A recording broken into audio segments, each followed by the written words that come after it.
আমি মাঝে মাঝে চিন্তা করতাম, অনেক তাহাজ্জুদ গুজারদেরকে দেখি আমি জনগণের সামনে কিছু বলতে গেলে কান্দে, কিছু কইতে গেলে কান্দে দেয়। বিভিন্ন মানুষ এরকম খবিশের খবিশ, কিন্তু মানুষের সামনে দেখি কান্না করে। তো আমি চিন্তা করি, মনে হয় ভালো মানুষ না, এ কান্দে কিভাবে, চোখের পানিও আসে, এটা কিভাবে সম্ভব? এই আয়াত পরে সব মাসালা আমার হলো গেছে, সব সমাধান পেয়ে গেছে। মিথ্যা কান্না করা এটাও একটা ঐতিহ্য, আর মিথ্যার চোখের পানি আসে এটাও একটা ঐতিহ্য। এই জন্য মনে রাখবেন, মানুষের সামনে অভিনয় করে কেউ যদি কান্নাও করে, তা আপনি বুঝে নেবেন না এটা জাহান্নাম থেকে বাঁচার কান্না, বুঝতে হবে এটা হলো তাদের মতো মিথ্যা আর বাটপারি অভিনয় করে ছল ছাতুরির কান্না। এটা এখন থেকে নয়, 1000 বছর আগে থেকে এটা ঐতিহ্যগতে পেয়ে যাওয়া একটা খবিস মার্কার, খারাপ মার্কার সম্পদ এটা তাদের।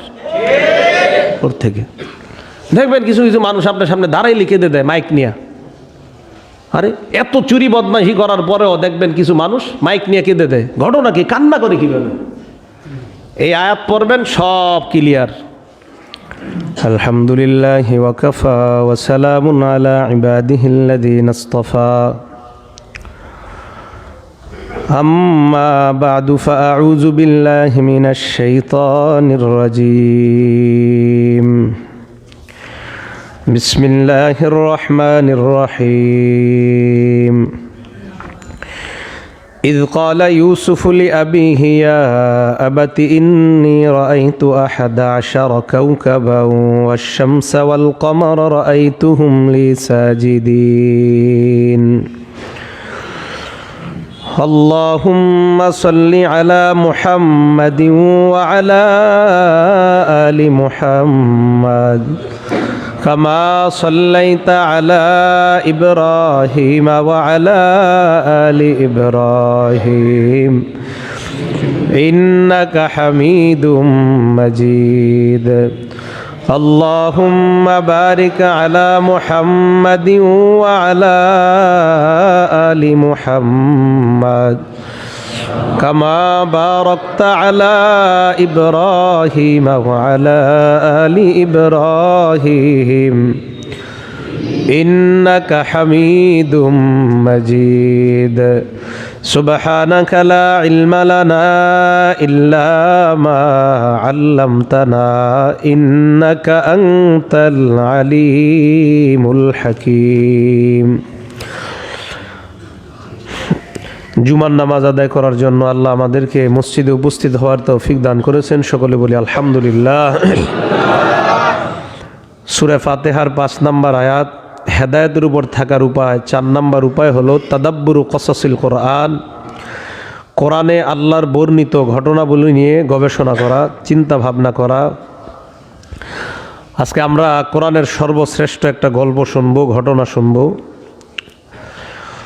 সাহাবায়ে কেরাম রসুল করিম সাল্লাল্লাহু আলাইহি ওয়াসাল্লামকে বললেন, হুজুর আমাদেরকে একটা ঘটনা শোনান। সাহাবায়ে কেরাম বললেন। নবীজি চুপ রইলেন। আল্লাহ পাক রব্বুল আলামিন সূরা ইউসুফ নাজিল করে দিয়ে নবীজিকে বললেন, তাদেরকে আমি আল্লাহর বর্ণিত ঘটনাটাই শোনায়া দেন। আল্লাহ পাক রব্বুল আলামিন এই ঘটনাটা নবীজির মাধ্যমে সাহাবায়ে কেরাম সহ আমাদেরকে জানিয়ে দিয়েছেন। সূরা ইউসুফের মধ্যে আল্লাহ পাক রব্বুল আলামিন শুরু করেন এইভাবে, আলিফ লাম র। এগুলাকে বলা হয় হুরুফে মুকাত্তাআত। এগুলার অর্থ আল্লাহ ছাড়া কেউ জানে না। তিলকা আয়াতুল কিতাবিল মুবিন। এই কোরআনে বর্ণিত যে আয়াতগুলা, সূরার মধ্যে বর্ণনা করা হবে যে আয়াতগুলা, এগুলা স্পষ্ট কিতাবের আয়াত, মানে কোরআনের আয়াত। ইন্না আনজালনাহু কুরআনান আরবিয়্যা, এটাকে আমি অবতীর্ণ করেছি আরবি ভাষায়। লাআল্লাকুম তাকিলুন, যাতে তোমরা বুঝতে পারো। তা আমাদের ভাষা তো আরবি না, আমাদের ভাষা বাংলা। তো আমরা কিভাবে বুঝবো?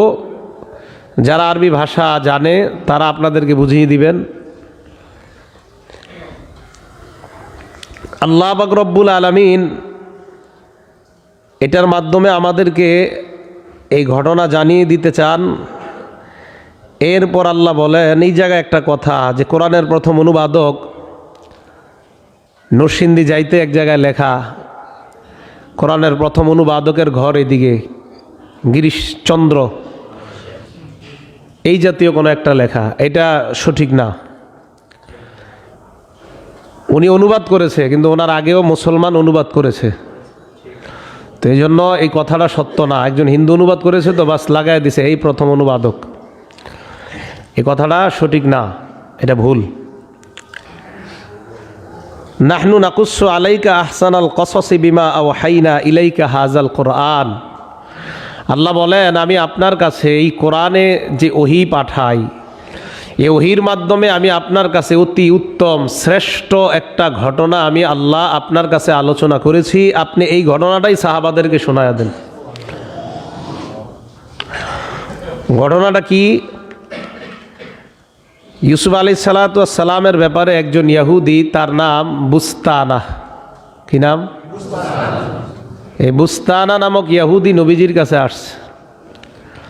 আসার পর বললেন, মুহাম্মদ সাল্লাল্লাহু আলাইহি সাল্লামকে বললেন, আপনি যদি বলতে পারেন ইউসুফ আলাইহিসসালাম স্বপ্নে যে তারা দেখছে এই তারার নামগুলা যদি বলতে পারেন আমি ঈমান আনবো। ইমাম বাইহাকি রহমতুল্লাহি আলাইহি দালাইলুন নবুয়াতে উল্লেখ করেছেন, একদল ইহুদি নবীজিকে এই সূরা যখন পড়তে শুনলেন, পড়ার পর ইহুদিরা এই সূরার বিষয়বস্তু শুনেই কালিমা পড়ে মুসলমান হয়ে গেছে। কেন? তাদের কিতাবে বর্ণিত এই ঘটনার সাথে হুবহু মিলে গেছে। তো ইউসুফ আলাইহিসসালামের ব্যাপারটা ইহুদিরাও জানে। তো একজন ইহুদি নাম বুস্তানা, সে এসে নবীজিকে বলল, আপনি যদি বলতে পারেন তো ঈমান আনবো। ইউসুফ আলাইহিসসালাম ওনার আব্বাকে বলেছিলেন, ইয়া আবাতি, হে আব্বা, ইন্নী রাআইতু আহাদা আশারা কাওকাবা, আমি স্বপ্নে 11টা তারা দেখেছি। ওয়াশ-শামসা ওয়াল কামারা, সূর্য দেখেছি, চন্দ্র দেখেছি। রাআইতুহুম লি সাজিদিন, তারা আমাকে সেজদা করে আমি এই অবস্থায় দেখছি। ইহুদিদের কিতাবেও এর কিছু কিছু অংশ যেহেতু আলোচনা আছে, তো 11টা তারার কথা তারাও জানতো, এবং এটা আছেও, লেখাও আছে। ইজ ক্বালা ইউসুফু লি আবিহি, remember when Yusuf alayhi said to his father, Ya abati, O my father, inni ra'aytu ahada, verily I saw in a dream ashara kawkaba, 11 stars, wa shamsa, and the sun, al qamara, and the moon, ra'aytuhum, I saw them, ra'aytuhum, the prostrating li sajidin, আমি দেখলাম তাদেরকে, themselves to me, তারা আমাকে সিজদা করে। এটা তাদের কিতাবেও লেখা। ইহুদিরা এদের কিতাবেও লেখা দেখেছে, যে এই কথাগুলো লেখা আছে। ইউসুফ আলাইহিসসালাম উনি যে 11টা তারা দেখছে, চন্দ্র সূর্য দেখছে, এই কথা এসে আমাদের নবীজিকে জিজ্ঞাসা করলেন, আপনি কি বলতে পারবেন যে 11টা তারা যে দেখছে এগুলার নাম? নবীজি চুপ রইলেন। রসুল করিম সাল্লাল্লাহু আলাইহি সাল্লাম চুপ থাকার পর একটু পরে বললেন, আমি যদি তোমাকে বলতে পারি তুমি কি ঈমান আনবা? সে বলল, হ্যাঁ আমি ঈমান আনবো। আপনি চুপ ছিলেন, এখন বলতে পারবেন কিভাবে? একটু আগে তো বললেন না। নবীজি বললেন, আমি তো নিজের থেকে কিছু বলি না। আমি চুপ থাকার পর জিবরিল আমিন আইসা একদম এই 11টা তারার নাম আমার কানে কানে বলে দিস। আমিও বলি, আপনারা যদি পারেন মুখস্থ রাখেন। রসুল করিম সাল্লাল্লাহু আলাইহি সাল্লাম বুস্তানা নামক ইহুদির সামনে নবী তারার নাম বলতে লাগলেন। 1 নাম্বার জিরিয়ান। কি নাম? জিরিয়ান। দ্বিতীয় তারিক। 3 নাম্বার দাইয়াল। 4 নাম্বার উমুদান, আইন মিম ওয়াও দাল নুন, উমুদান। 5 নাম্বার উসাব, ওয়াও সা আলিফ বা উসাব। 6 নাম্বার কাবিস, কফ আলিফ বা সিন কাবিস। 7 নাম্বার জুলকাতিফাইন। 8 নাম্বার আল ফারগু, ফা র গাইন। মাদ্রাসা ছাত্র যারা আছেন আপনাদের জন্য খুব কার্যকরী হবে আশা করি। 8 নাম্বার আল ফারগু। 9 নাম্বার সরুহ, সদ র ওয়াও হা। 10 নাম্বার মুসবিহ, মিম সদ বা হা, মুসবিহ। 11 নাম্বার ফালিক, ফা লাম ইয়া কফ, ফালিক। এই 11টা তারার নাম রসুল করিম সাল্লাল্লাহু আলাইহি সাল্লাম তার সামনে একের পর এক মুখস্থ বলে দিলেন। ইহুদি অবাক হয়ে গেছে। কেউ কেউ বলেন যে নবীজির এই বর্ণনা শুনে কালিমা পড়ে মুসলমান হয়ে গেছে। আকাশে যদি আমরা তাকিয়ে দেখি যে কোটি কোটি তারা, ঠিক না? তো 12টা তারা অথবা 7টা তারা, 7 আসমান তালাশ করলে, এটা বিজ্ঞানও যদি তালাশ করে, আপনারাও তালাশ করেন, যদি 7 আসমানে 7টা বা 12টা তারার বেশি পাবেন না। 7টা বা 12টা তারার বেশি পাবেন না। আত্তারিদ, জুহরা, শামস, কমার, এই জাতীয় কিছু তারা আকাশের মধ্যে পাওয়া যাবে। তো দুনিয়া থেকে কোটি কোটি তারা আমরা দেখি, ঠিক না? কি আমরা কি 7টা বা 12টা দেখি না? কোটি কোটি তারা। তো 7 আসমানে এত তারা নাই। কথা কি বুঝে আসছে? বুঝে আসে নাই। 7 আসমানে এত তারা নাই। 7 আসমানে মাত্র 7টা তারা বা 12টা তারা খুঁজলে এমনটাই পাওয়া যায়। তাহলে কোটি কোটি তারা কেন দেখি? আর আল্লাহ বলেছেন সূরা মুলকের মধ্যে, ওয়ালাকাদ যায়্যানাস সামাআদ দুনিয়া বিমাসাবিহা ওয়াজআলনাহা রুজুমান লিশ-শায়াতিন। ওয়ালাকাদ যায়্যানাস সামাআদ দুনিয়া বিমাসাবিহা, তোমরা চোখের মাধ্যমে যেই প্রথম আসমান দেখো, এই প্রথম আসমান মানে দুনিয়ার আসমানকে আমি আল্লাহ কোটি কোটি তারা দ্বারা সাজিয়ে দিলাম। আল্লাহর বর্ণনায় বোঝা যায় কোটি কোটি তারা দ্বারা প্রথম আসমান যেহেতু আল্লাহ সাজাইলেন, তাহলে প্রথম আসমানে কোটি কোটি তারা থাকার কথা। কিন্তু আশ্চর্যের ব্যাপার, 7 আসমান যদি তালাশ করেন 7টা বা 12টা তারার বেশি পাওয়া যায় না। তাহলে আল্লাহর বর্ণনা আর আমাদের দেখা আর গণনা করা 3টা সত্যর মধ্যে কোনটা সত্য? সবগুলাই সত্য, সবগুলাই সত্য। তো এই সত্য বুঝতে হলে হুজুরের কাছে আসতে হবে। আমরা দেখি এটাও সত্য, আল্লাহ বলেছেন এটাও সত্য। 7 আসমানে 7 বা 12টা তারার বেশি নাই, এটাও সত্য। সব সত্য সম্ভব কিভাবে?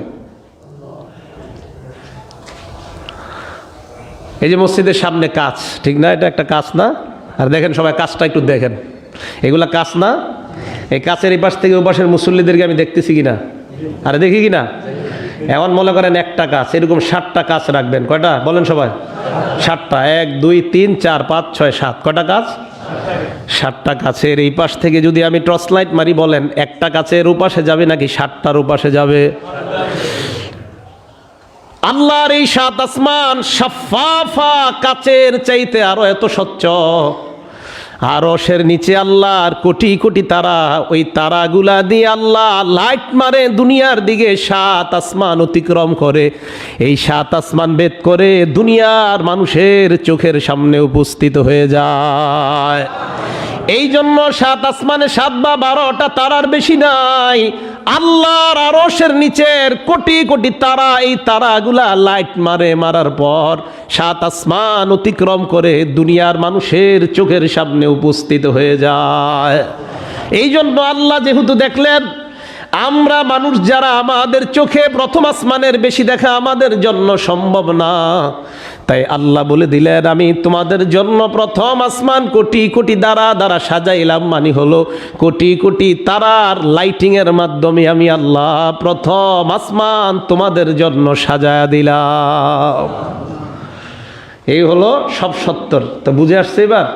তা আমাদের দেখাও সত্য, আল্লাহর বলাও সত্য, আবার 7 আসমানে এত তারা নাই, এটাও সত্য। তো আসে কিভাবে? ওই লাইটিং এর মাধ্যমে সব চলে আসে আর আমরা দেখতে থাকি। ইউসুফ আলাইহিস সালাম দেখলেন 11টা তারা।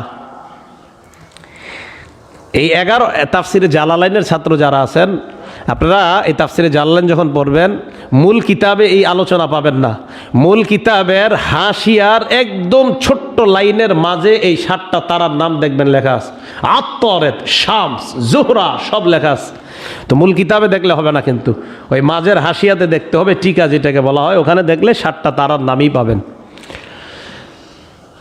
ইউসুফ আলাইহিস সালাম উনি স্বপ্নে দেখলেন 11টা নক্ষত্র ওনাকে সিজদা করে, চন্দ্র সূর্য সিজদা করে ওনার বাবার কাছে উনি বললেন। বলার পর ওনার আব্বা ইয়াকুব আলাইহিস সালাতু ওয়াস সালাম ইউসুফ নবীকে বললেন, ইয়া বুনাইয়া লা তাকসুস রুইয়াকা আলা ইখওয়াতিকা ফায়াকিদু লাকা কাইদা। ইয়াকুব নবী বুঝতে পারলেন এমন স্বপ্ন সাধারণ কেউ দেখতে পারে না। উনি বুঝতে পারলেন নিঃসন্দেহে আল্লাহ আমার এই সন্তানকে আগামী প্রজন্মের নবী বানাবেন। ইয়াকুব নবী বললেন, তোমার ভাইদেরকে স্বপ্ন বলবা না, যদি বলো তারা তোমার বিরুদ্ধে ষড়যন্ত্র করতে পারে। ইয়াকুব নবীর মোট 12টা সন্তান, 12 জন ছেলে। কয়জন? 12 জন ছেলে। ইয়াকুব নবী প্রথম বিয়ে করেন ওনার মামাতো বোন, বোনের নাম লাইয়া বা লিয়া। ইয়াকুব নবী প্রথমে বিয়ে করেন ওনার মামাতো বোন, মামাতো বোনের নাম লাইয়া বা লিয়া, একটাই মনে রাখেন, লিয়া। এই লিয়ার ঘরে 6 ছেলে। কয় ছেলে? 6 ছেলে। বলি নাম, হ্যাঁ পারেন আর কি, মুখস্থ রাখেন। সবচাইতে বড় ছেলের নাম রুবেল। কি নাম? দ্বিতীয় ছেলের নাম শামউন, তৃতীয় ছেলের নাম লাউই, চতুর্থ ছেলের নাম ইয়াহুজা, পঞ্চম ছেলের নাম একদম ভয়ঙ্কর জায়ালুন, 6 নম্বর ছেলের নাম ইয়াশজুর। হ্যাঁ, ইয়াশজুর। এ হলো প্রথম বিবির 6 ছেলে। রুবেল, রুবেল তো আমাদের পরিচিতই নাম। শামউন, ইয়াহুজা, লাউই, জায়ালুন, ইয়াশজুর, এই হলো প্রথম বিবির 6 ছেলে। ইয়াকুব নবীর 2 জন দাসী ছিল, এই 2 দাসীর গর্ভে আবার 4 ছেলে।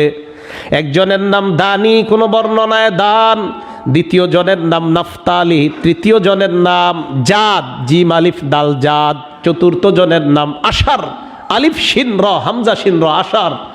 1 নাম্বার দান, 2 নাম্বার নাফতালি, 3 নাম্বার জাদ, 4 নাম্বার আশার। যাদের ঘরে বাংলা তাফসীর ইবনে কাসির আছে দেখবেন ওখানে সব লেখা আছে। এই 4 জন আর আগের হলো 6 জন, কত হলো মোট? 10 জন। ইয়াকুব নবীর প্রথম বিবি মারা যায়, লিয়া নামক বিবি মারা যাওয়ার পর উনি ওনার শেলিকাকে বিয়ে করলেন, এর মানে লিয়ার বোনকে বিয়ে করলেন। ওই বোনের নাম হলো রাহিল। কি নাম? রাহিল। এই রাহিলের ঘরে আবার 2 ছেলে, একজনের নাম বিনিয়ামিন, আরেকজনের নাম আল্লাহর নবী ইউসুফ আলাইহিস সালাতু ওয়াস সালাম। রাহিলের ঘরে 2 সন্তান, বিনিয়ামিন এবং ইউসুফ। তাহলে এই 2 ছেলে আর আগের 10 ছেলে মোট কতজন? ইয়াকুব নবীর একটা মেয়েও ছিল, মেয়ে আমাদের আলোচনার বিষয়বস্তু না, মেয়েটার নাম দিনা। কি নাম? দিনা। দিনা, তো এটা আমাদের আলোচনার বিষয় না। এই হলো 12 জন ছেলে। তো ইউসুফ নবীরে বাদ দিলে ছেলে হয় কয়জন? 11। তারা কয়টা? 11। স্বপ্নে তারা দেখছে কয়টা? 11। ইউসুফ নবী নিজেরে বাদ দিলে ভাই কয়জন থাকে? 11 জন। এটা মাথায় রাখবেন। তো ইয়াকুব নবী বললেন, তুমি তোমার ভাইদেরকে এই স্বপ্ন বলবা না, তারা তোমার সাথে শত্রুতা করবে, তোমার বিরুদ্ধে তারা শত্রুতা করবে। ইউসুফ আলাইহিস সালাতু ওয়াস সালাম ছোট মানুষ, তো কেউ কেউ লেখছেন এরকম, উনি হয়তো কথা প্রসঙ্গে বলে দিছে আমি একটা স্বপ্ন দেখছি, বলবো না। তো এরা বলল কেন? আর নবীরা সহজ সরল হয়, তাদের মাইন্ডগুলা হয় একদম, চিন্তা চেতনাগুলা সহজ, সত্য অন্তর, সত্য হৃদয়। আব্বা নিষেধ করছে। ভাইয়েরা চিন্তা করলো, তার মানে আব্বা আমাদেরকে এক চোখে দেখে, ইউসুফকে আরেক চোখে দেখে। ভাইয়েরা এবার কি করলো? তারা বলা বলি করতে লাগলো, লা ইউসুফু আখুহু আহাব্বু ইলা আবিনা মিন্না ওয়া নাহনু উসবা। এর মানে ইউসুফ এবং তার ভাই বিনিয়ামিন আমাদের চাইতে আব্বার কাছে বেশি প্রিয়। ওয়া নাহনু উসবা, অথচ আমরা 10 জন ভাই, কত শক্তিশালী। আব্বা যদি সামাজিক কোনো বিপদে পড়ে, আমরা 10 ভাই ছাড়া আব্বার কোনো গতি নাই। আমরা 10 ভাই যদি নামি, অন্য কেউ সামনে আসারও সাহস পাবে না।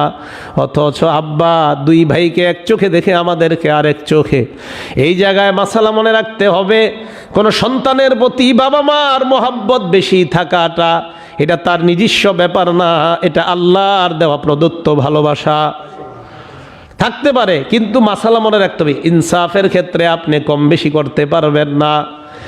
2 ছেলে ছোট ছোট, একজনকে যদি 10টা চুমা দেন, আরেকজনকেও 10টা চুমা দেওয়া লাগবে। এই ব্যাপারে হাদিসে আসছে একদম। আপনি এই আদরের ক্ষেত্রে বেইনসাফ করা যাবে না। হ্যাঁ, দিলের টান, আল্লাহর নবী তার বিবিদের প্রতি কখনো বেইনসাফ করতেন না, সবাইকে সমানভাবে বন্টন করতেন, সমান মহব্বত করতেন। নবী আল্লাহর কাছে দোয়া করতেন, আল্লাহ আমি আমার বিবিদের মাঝে সমান বন্টন করলাম, সমান মহব্বত করি, তবে তুমি জানো আমার দিলের টানটা আয়েশার প্রতি বেশি। আল্লাহ তুমি আমাকে ক্ষমা করে দাও, কারণ দিলের টান যে তার প্রতি বেশি এটা আমি ক্ষমতা রাখি না, এটা তোমারই কাজ। নবীজি বললেন আমার এই দিলের টান সেদিকে বেশি, এটা তুমি জানো, কিন্তু আমি কারো উপর বেইনসাফ করি না। তাই নবীজি ইন্তেকালের সময় বারবার বলতে লাগলেন, আইনা আনা গদান, আইনা আনা গদান, আইনা আনা গদান, আমি আগামীকাল কার ঘরে, কার ঘরে আগামীকাল। নবীজির টার্গেট হলো, কেন বলেন আয়েশার ঘরে। নবীজির চাওয়া যে আমাকে আয়েশার ঘরে কেন নেওয়া হয় না, ওই যে বেইনসাফ হবে তাই বলে না আমাকে আয়েশার ঘরে নাও, খালি কয় আগামীকাল আমি কার ঘরে, আগামীকাল কার ঘরে। বিবিরা বুঝতে পারছে নবী মনে হয় আয়েশার ঘরে যেতে চায়, সব বিবিরা বললেন হুজুর আপনি আয়েশার ঘরেই থাকেন। তো নবীজি বলেন এই মুখ দিয়ে আমি আয়েশার ঘরে যাব, কিন্তু এটা বললেন আইনা আনা গদান, আগামীকাল কার পালা, আগামীকাল কার পালা। নবীজি বুঝায় কেন তারা বলে না যে আগামীকাল আয়েশার পালা। ইউসুফ আলাইহিস সালাতু ওয়াস সালাম, ইয়াকুব নবীর মহব্বত তার প্রতি একটু বেশি থাকতেই পারে, কারণ উনি বুঝতে পারছেন আমার এই সন্তান নবী হবে, তো একটা ছেলে এরকম যদি হয় তার প্রতি তো মহব্বত বেশি থাকতেই পারে। 3 ছেলের মাঝে আপনার এক ছেলে মাশাআল্লাহ 5 ওয়াক্ত নামাজ পড়ে, 1 ওয়াক্ত নামাজও কামাই করে না, পড়াশোনাও খুব ভালো, স্কুল কলেজে তার কোনো বদনাম নাই, তো ওর প্রতি তো আপনার মহব্বত একটু বেশি বেড়েই যাবে, এটা হতেই পারে। তো এটা দোষের কিছু না। বাকি অন্য ছেলেদের উপরে জুলুমও করা যাবে না, সম্পত্তি দিতে গিয়ে কারো উপরে জুলুম করা যাবে না, বেইনসাফি করা যাবে না, তা আল্লাহর কাছে ধরা খেয়ে যেতে হবে। এই কথা বলে তারা পরামর্শ করলো যে আব্বা তো এই কাজটা ঠিক করে না, কি করা যায়। তাদের মাঝে প্রথম বিবির ঘরে তো 6 ছেলে, 2 দাসীর ঘরে 4 ছেলে, 4 ছেলের মধ্যে এরাও আছে আর 6 ছেলেও আছে। ওই 6 ছেলের মধ্যে একজনের নাম ছিল শামউন, আরেকজনের নাম ছিল ইয়াহুজা। এই শামউন বা ইয়াহুজা এই 2 জনের একজন বলল, উকতুলু ইউসুফা আও ইতরাহুহু আরদা, ইউসুফকে হত্যা করো অথবা আও ইতরাহুহু আরদা, কোন জমিনের মধ্যে তাকে ফেলে দাও। হত্যা করার পরামর্শ দেওয়ার পর সবার বড় ভাই রুবেল, বড় ভাই যারা হয় তারা একটু নরম তবিয়তের হয়, তাদের অন্তরগুলো একটু সহজ সরল। বড় ভাই রুবেল উনি তাদের সাথে থাকতে চায় না, এরপরেও যে 10 ভাইয়ের একটা ঝোট, ওই ঝোট রক্ষা করার জন্য তিনিও তাদের সাথে আছে।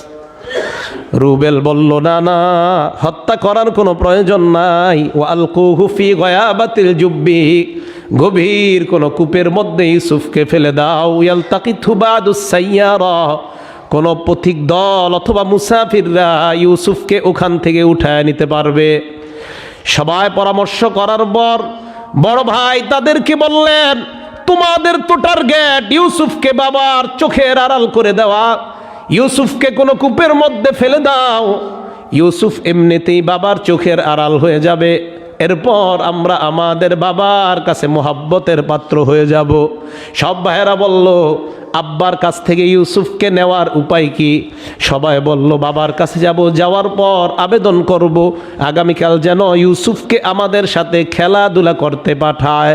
সবগুলা বাবার কাছে গেলেন, যাওয়ার পর বললেন, ইয়া আবানা মালাকা লা তামান্না আলা ইউসুফা, আব্বা ইউসুফের ব্যাপারে কি আপনি আমাদের উপর বিশ্বাস রাখেন না? আমাদেরকে কি আপনি আমানতদার মনে করেন না? ইউসুফের ব্যাপারে কি আপনি আমাদের উপর আস্থা রাখতে পারেন না? ইয়াকুব নবী বললেন, কি বলতে চাও? ভাইয়ারা বললেন, আব্বা আমাদের ভাই ইউসুফ কত আদর করি আমরা, আমাদেরও তো মন চায় তাকে নিয়ে একটু বাহিরে ঘোরাফেরা করার জন্য। ওয়া ইন্না লাহু লাহাফিজুন, ইউসুফকে আমরাই রক্ষা করব, হেফাজত করব, চিন্তার কোনো কারণ নাই। এই কথা বলার পর ইয়াকুব নবী বললেন, ইন্নী লা ইয়াহজুনুনি আন তাযহাবু বিহি ওয়া আখাফু আন ইয়াকুলাহু যিব, আমার ভয় হয় ইউসুফকে যখন তোমরা নিয়ে যাইবা, ইউসুফকে নেকড়ে বাঘ আক্রমণ করবে, তখন তোমরা খেয়াল করতে পারবা না, তোমাদের উদাসীনতা ইউসুফকে বাঘ খেয়ে ফেলবে, এটাই আমাদের ভয়, আমার ভয়। এই কথা বলার পর সব ভাইয়েরা জবাব দিল, লাইন আকালাহু যিব। আব্বা এটা আপনি কি বললেন? ওয়া নাহনু উসবা ইন্না ইযাল্লা খাসিরুন, আমাদের ভাইকে বাঘ খেয়ে ফেলবে আমরা থাকতে? হুজুর আপনি আসেন, মিম্বরে বসে আপনি যা আছে সব বলবেন, হক কথা, কেউ কিছু বললে আমরা আছি, হুজুরের উপর মায়ের শুরু হইলে সব বাগবো। এ হলো চাপাবাজির একটা লক্ষণ। হ্যাঁ, বিভিন্ন এলাকায় ফোন দেয় যে আপনি যা পারেন বলবেন, আইসা যে গ্যাঞ্জাম লাগবে ওই যা পারেন বলবেন না, একটাও থাকে না। ওয়ানাহনু উসবা, আপনি কি বলেন আব্বা, আমরা থাকতে ওর কোনো সমস্যা হবে? হতেই পারে না, হলে ইন্না ইযাল্লা খাসিরুন, আমরা তো শেষ হয়ে যাবো, ধ্বংস হয়ে যাবো। এই কথা বলার পর ইয়াকুব নবী বললেন, ঠিক আছে নিয়ে যাও, একটু খেয়াল রাখো। ফালাম্মা যাহাবু বিহি ওয়া আজমাউ আন ইয়াজআলুহু ফি গায়াবাতিল জুব, নিয়ে গেছে কূপের মধ্যে ফালাবে, সবাই একত্রিত হয়েছে কূপের সামনে। ফালানোর সময় ইউসুফ আলাইহিস সালাতু ওয়াস সালাম তাদেরকে বলতে লাগলেন, তোমাদের তো এটাই চাওয়া, আমি যেন আব্বার চোখের সামনে না থাকি, আমি অন্য কোথাও চলে যাব, আমি এই এলাকায় আর থাকবো না, কিন্তু কূপে আমাকে ফেলে দিও না। এই কথা বলার পর ওই যে দাসীর 4 ছেলে, এদের মধ্যে কেউ কেউ ইউসুফ নবীকে মারতে লাগলো, শরীরের কাপড়গুলা খুলে ফেলছে, উলঙ্গ করে ওনাকে কূপের মধ্যে ফেলে দিস। আল্লাহ পাক রব্বুল আলামিন ইউসুফ নবীকে সেখানে হেফাজত করলেন, সুন্দরভাবেই ওখানে থাকার ব্যবস্থা করলেন। কোন কোন বর্ণনা আসছে পাথরের কথা ইত্যাদি, বর্ণনাগুলো নিতান্তই দুর্বল, এই জন্য আমি বলতেছি না। তো ওখানে আল্লাহ যেইভাবে হোক ওনাকে সুন্দর ব্যবস্থাপনা করে দিলেন। এই দিক দিয়ে এরা ওয়াজাউ আবাহুম ইশাআন ইয়াবকুন, এই আয়াতটা পড়ে আর চিন্তা করে, আমি যত পড়ি আর চিন্তা করি ততই আমি হয়রান হই অথবা আপনার আনন্দিত হই। এই আয়াতটা এখন যেটা বললাম, দেখেন কি কয়, ওয়াজাউ আবাহুম ইশাআন ইয়াবকুন, রাতের বেলা কান্না করতে করতে সবাই আসছে বাড়িতে। কি করতে করতে? সবাই বলেন, কান্না করতে করতে যে আসছে, এই কথাটা আমাদেরকে কে জানাইছে? তার মানে তারা যে কানছে এটা সত্য না মিথ্যা? সত্য, যেহেতু আল্লাহ বলছে কানতে কানতে। আমি চিন্তা করলাম এরকম মিথ্যা একটা কাজে কেমনে এদের কান্না আসলো, আর আল্লাহ যেহেতু বলছে কানছে, তার মানে সত্যিই কানছে। আমি মাঝে মাঝে চিন্তা করতাম, অনেক তাহাজ্জুদ গুজারদেরকে দেখি আমি জনগণের সামনে কিছু বলতে গেলে কান্দে, কিছু কইতে গেলে কান্দে দেয়। বিভিন্ন মানুষ এরকম খবিশের খবিশ, কিন্তু মানুষের সামনে দেখি কান্না করে। তো আমি চিন্তা করি মনে হয় ভালো মানুষ না, এ কান্দে কিভাবে, চোখের পানিও আসে, এটা কিভাবে সম্ভব? এই আয়াত পরে সব মাসালা আমার হলো হয়ে গেছে, সব সমাধান পেয়ে গেছি। মিথ্যা কান্না করা এটাও একটা ঐতিহ্য, আর মিথ্যার চোখের পানি আসে এটাও একটা ঐতিহ্য। এই জন্য মনে রাখবেন, মানুষের সামনে অভিনয় করে কেউ যদি কান্নাও করে তা আপনি বুঝে নেবেন না এটা জাহান্নাম থেকে বাঁচার কান্না, বুঝতে হবে এটা হলো তাদের মতো মিথ্যা আর বাটপারি অভিনয় করে ছল ছাতুরির কান্না। এটা এখন থেকে নয়, 1000 বছর আগে থেকে এটা ঐতিহ্যগতে পেয়ে যাওয়া একটা খবিস মার্কার, খারাপ মার্কার সম্পদ এটা তাদের। ওর থেকে দেখবেন কিছু কিছু মানুষ আপনার সামনে দাঁড়াই লিখে দেয় মাইক নিয়ে। আরে এত চুরি বদমাইশি করার পরেও দেখবেন কিছু মানুষ মাইক নিয়ে কেঁদে দেয়। ঘটনা কি? কান্না করে কিভাবে? এই আয়াত পড়বেন সব ক্লিয়ার। আল্লাহ বলছে এরা কানছে, তো আল্লাহর কথা তো একদম সত্য। তো এটা যখন পড়ি তো ব্যাপার সব হল। ওয়াজাউ আবাহুম, বাপের কাছে আসছে কানতে কানতে। ইয়াকুব নবী কয়, কি হয়েছে তোমাদের, কান্না করো কেন? আব্বা আপনার কথাই সঠিক। কয় কি কথা? আপনারা বলছিলেন বাইটারে বাঘে খেয়ে ফেলতে পারে। কয় আচ্ছা তাই? হ্যাঁ। তা এখন তো আপনার খেলাধুলা অতটা বেশি নাই।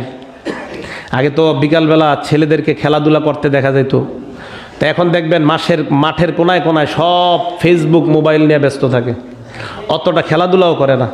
আগে বিকালবেলা ছেলেরা খেলতো, রাতের বেলা পড়তে বসতো, একটা নিয়ম ছিল, ধারাবাহিকতা ছিল। রাতের পর রাত পড়তো তারা, 10টা 11টার দিকে ঘুমিয়ে যেত, আবার সকালে তাড়াতাড়ি উঠতো। মা বাবা সন্তানকে ফজরের পর পর স্কুল মক্তবে পাঠাইয়া দিত পড়াশোনা করার জন্য। মক্তব থেকে আসার পরে পাঠাইতো কোচিংয়ে পাঠানোর পর আবার আইসা বাস তাড়াতাড়ি খানা খাও, খানা খেয়ে যাও, স্কুলে কলেজে যাও। এইভাবে আবার যায়, আবার বিকাল 4টায় আসে, আসার পর তাড়াতাড়ি জামা কাপড় খুলে আবার খেলতে নেমে যাইতো, আবার মাগরিবের আগে তাড়াতাড়ি বাসায় আসতো। এইভাবে ছিল আগের জীবনগুলা। এখন আপনার যাইতেও মোবাইল, আসতেও মোবাইল, মানে মোবাইলটাই মূল আপনার বিষয় হয়ে গেছে এখন। মনে রাখবেন, এই সন্তান যাদেরকে আপনারা মোবাইল দিয়ে দিয়েছেন, অন্তত পড়াশোনার সময় আপনি কেমন যেন তার ধ্বংস তার হাতেই তুলে দিয়েছেন। একদম সত্যি কথা। আজকে যে জাপান আপনাদের হাতে হাতে মোবাইল দিয়ে দিল, জাপানের ইতিহাস খোঁজেন, রাষ্ট্রীয় আইন কত বছরের আগে এরা মোবাইল ব্যবহার করতে পারবে না। তো যারা আমাদেরকে ধ্বংস করে দিচ্ছে, জাপানে রাষ্ট্রীয়ভাবে রাত জাগা যায় না, বেশি রাত জাগতে পারবে না সন্তানরা, এতটার মধ্যে ঘুমিয়ে যেতে হবে, তাড়াতাড়ি আবার উঠতে হবে। অথচ নবীজির সুন্নাহ তাড়াতাড়ি ঘুমানো, তাড়াতাড়ি উঠা, এরা পালন করে এটা early to bed early to rise, এটা তারা পালন করে, অথচ নবীর সুন্নাহ আমরা পালন করি না। অমুসলমানরা পালন করে, তারা এগিয়ে যাচ্ছে দুনিয়ার দিকে, তারা কতটা উন্নত জাতি এখন। আর আমাদের হাতে এই পথভ্রষ্টতার জিনিস তুলে দিয়ে তারা নবীজির সুন্নাহ অনুযায়ী জীবনযাপন করে, শুধু ইমানটা নাই। আপনি যদি জার্মানে যান, তাদের দেশীয় নিয়ম কানুন যদি আপনি দেখবেন, পুরো ইসলামের সাথে সব নিয়ম কানুন মিলে তাদের, শুধু ইমানটা নাই।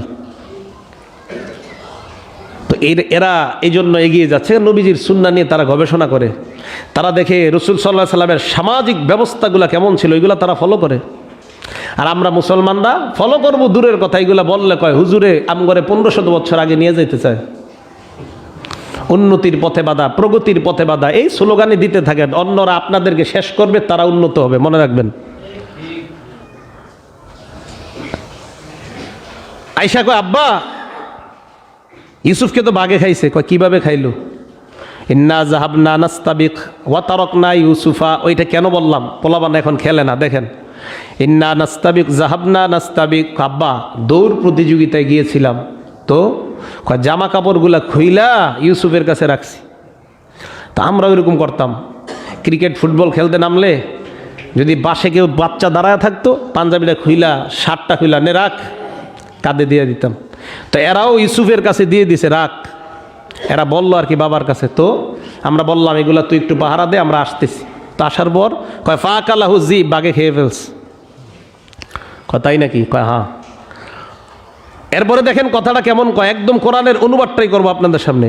ওমা আনতা বিমুমিনিন লানা ওয়ালাউ কুন্না সাদিকিন। আব্বা আমরা জানি আপনি আমাদেরকে বিশ্বাস করবেন না, যদিও আমরা সত্যবাদী। এটা অর্থ একদমই, আয়াতের অর্থ এটাই। ওমা আনতা বিমুমিনিন লানা, আব্বা আমরা জানি আপনি আমাদেরকে বিশ্বাস করবেন না, যদিও আমরা সত্যবাদী। আমরা কিন্তু এইভাবেই মিথ্যা কথা বলি।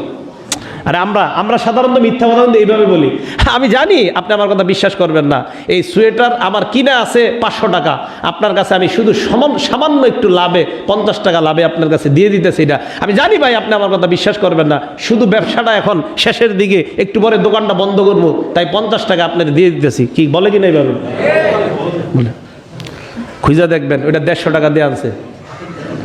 তো এই যে মিথ্যা কথার টাইপ একদম দেখেন, মানে এগুলো পড়বেন আপনারা, আমি তো বলি কোরআন পড়েন, পড়লে দেখবেন এগুলা কিভাবে সমাজের সাথে মিলে। আব্বা আমরা জানি, দেখেন ওমা আনতা বিমুমিনিন লানা অর্থ হলো আপনি আমাদেরকে বিশ্বাস করবেন না, ওয়ালাউ কুন্না সাদিকিন, যদিও আমরা সত্য কথা বলতেছি কিন্তু আপনি বিশ্বাস করবেন না, জানি এটা। এই কথা বলার পর ইয়াকুব নবী কয় আচ্ছা ঠিক আছে বুঝলাম, প্রমাণ মানে আমার ছেলেরে খাইলো বাগে, তো জামা কাপড় টাপড় আসেনি, একটু রক্তমাখা জামাটা নিয়ে আসতা। আব্বা আমরা জানতাম আপনি এটা বলবেন, তো এই কারণে ওর জামাটা আমরা নিয়ে আসছি স্মৃতি হিসাবে আপনাকে দেওয়ার জন্য। তো ইয়াকুব নবী জামা নিলেন, জামার মধ্যে রক্ত লাগাস, একদম পুরা একটা মানুষকে মারলে যেরকম রক্ত, সব রক্ত লাগা। ইয়াকুব নবী জামাটা হাতে নিলেন, বললেন এইটাই না, এই জামার ভিতরেই বাঘে খাইছে। কয় হ্যাঁ। কয় হারে কি খাওয়াটা খাইলো, জামাটাও ছিঁড়ে নাই। হ্যাঁ কথা কি বুঝে আসছে আপনাদের? বাঘে খাইলে কি জামা ছিঁড়া থাকবে না? এখন ওই বলেন কি খাওয়াটা খাইলো, জামাও ছিঁড়ে নাই। চোর যখন চুরি করে একটা না একটা কিছু রাখে ধরা খাওয়ার জন্য। তো ইয়াকুব নবী এই কথা ওটা আপনার যেহেতু আসছে বলে দিচ্ছি, যেই প্রাণীটাকে তারা জবাই করছে একটা প্রাণী, কোনো বর্ণনা আছে বাঘের বাচ্চা অথবা বকরি বা ছাগলের বাচ্চা, এটাকে জবাই করে ওই রক্তটা ওইটাতে মাখাইছে। ইয়াকুব নবী আল্লাহর কাছে দোয়া করেছেন, এটা একটা বর্ণনা আসছে। তো এই বর্ণনাটা আমাদের নেওয়া অত জরুরিও না, শুধু আসছে তাই বলে দিচ্ছি। তো দোয়া করলেন, আল্লাহ ওই প্রাণীটারে আমি একটু দেখতে চাই, যে প্রাণীটার রক্ত এরা লাগাইছে। তা আল্লাহ তো সব পারেন, ওই প্রাণীকে আল্লাহ জিন্দা করে দিছেন, প্রাণীর জবান আল্লাহ খুলে দিছেন। প্রাণী ইয়াকুব নবীকে বললেন, এরা আপনার কাছে মিথ্যা কথা বলছে, আমারে জবাই করে আমার রক্ত এটার মধ্যে লাগায় নিয়ে আসছে। এটা আল কামিল ফি তারিখ ইবনুল আসিরের মধ্যে আসছে। তো ইয়াকুব আলাইহিস সালাতু ওয়াস সালাম অতটা প্রয়োজন নাই জানার, শুধু জামাটা যে ছিঁড়ে নাই এটাই তো যথেষ্ট। ভাইয়েরা ধরা খেয়ে গেছে।